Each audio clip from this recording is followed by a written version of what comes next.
All right, my Food and Mood friends, welcome back. Chandra's Zen Odyssey, Food and Mood Body Mind Coaching. Yeah, I am totally enjoying summer. The heat has hit Reno. We've been rock climbing and hot springing and going for lovely walks on the long summer evenings.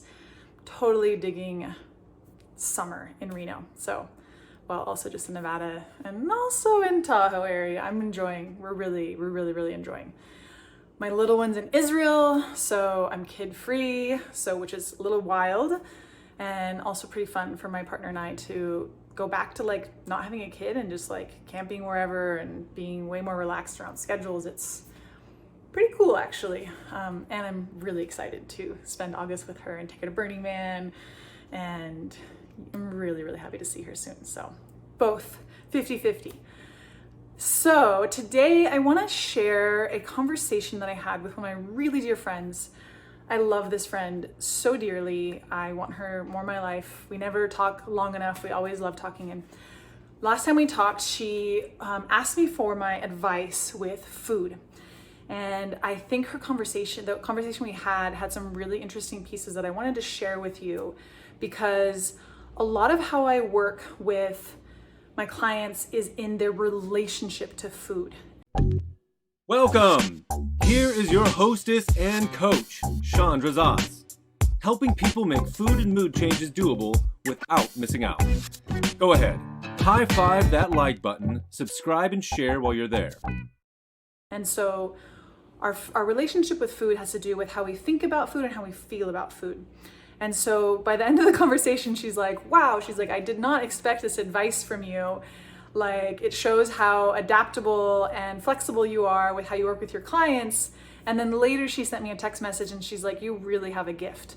So I want to kind of walk you through the conversation that she and I had. And basically she's an amazing woman, and she's mostly a mom at the moment, and she's managing the house, which is a serious job. It's more than a full-time job. And her partner is working really long hours. I think it's also really important to know that he is a previous chef, and so he has a lot of food experience, food opinions, so there's a certain standard, I would say, that is part of the factor. And she and I have known each other a really long time, and I know that she knows, like, she's done like multiple things for her diet where she really knows what nourishing food is. And we've talked, she has a little one, and we've talked a lot about her gut health and different foods. And so she's extremely like dialed in when it comes to the actual food ingredients. She's practically done my food reset as a friend, not as like just because she picks my brain all the time around food.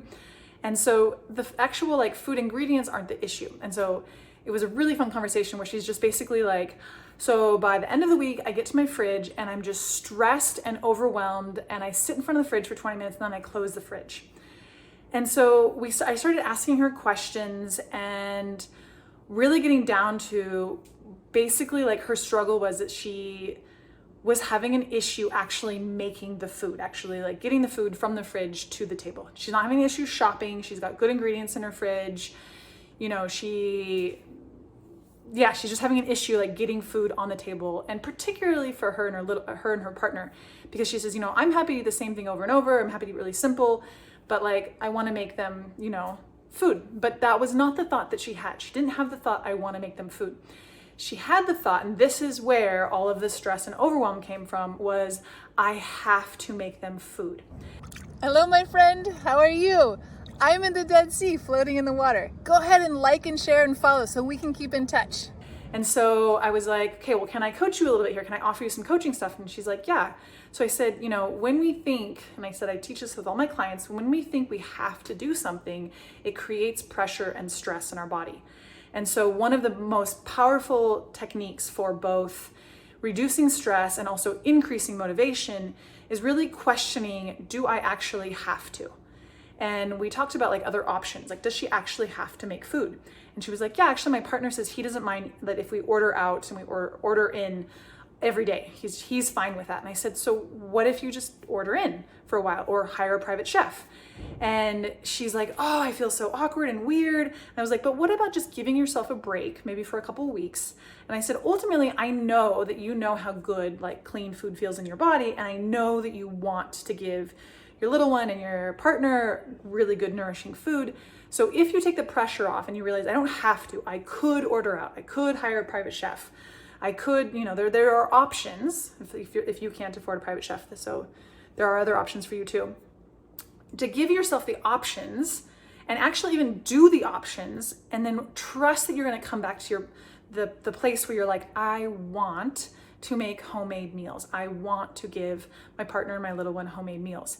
And it might be, I want to do it 80% of the time, and then 20% of the time, there's another option, right? But finding that place of where we want to eat clean, where we want to not have the cake. Actually, one of my clients, she said, I was at a party, there was cake, and I can't believe I didn't want the cake. And it was because she knew we had done this whole food reset. We had like really looked on her relationship with food, and she came to a place where she's like, I know how that cake's gonna make me feel, and I don't want that feeling. And so choosing to not have cake because of choosing how we want to feel is so different than trying to restrict or trying to eat because we should or we have to. So I really, really enjoyed this conversation. I love talking to her no matter what it is, but it was fun that she like asked me for like my food coaching relationship with food help. And it was so fun because, for me, it's like, I love her so much. And anytime, she's always welcome to ask me questions. And it was fun for me also to like step into my coaching, the way that I help people. And it was so fun to also hear her feedback and get her text message the next day of like, oh my gosh, I can't believe like you really have a gift. Like you've shifted, like the conversation we had shifted that stress and overwhelm around opening the fridge and then closing it and shutting down essentially. So I wanted to share this conversation because I think it's, a lot of times my clients, they very often I'm getting these comments of like, I wish I could tell people how you work with people or how you work with me, because they have a hard time explaining it to other people. And so I thought this conversation with my friend might help you understand how I work with people with falling in love with healthy you, with shifting that energy and the mindset, the have tos and the pressure and the stress around food, so that you get into an alignment of like, I want to feel good. I want to, and I do a huge food re-education piece, which one of my clients was like, you have to talk more about food, because in my program, I have a substantial amount of stuff around the actual food re-education piece, but you got to join my program to get in there to learn all of those pieces. So come join my program. I'm starting a food and mood evolution revolution. I am opening up a group there's some people who really want to start working with me and just can't afford my one-on-one price. And so if you're in that category and I don't know about you, I am going to be starting a group soon. So reach out to me and tell me you're interested in the group. You can email me, you can send me a message below this video or wherever you're reading this or seeing this. So come and join the food and mood revolution. All right. Hope you have a beautiful day, and I'll see you next week.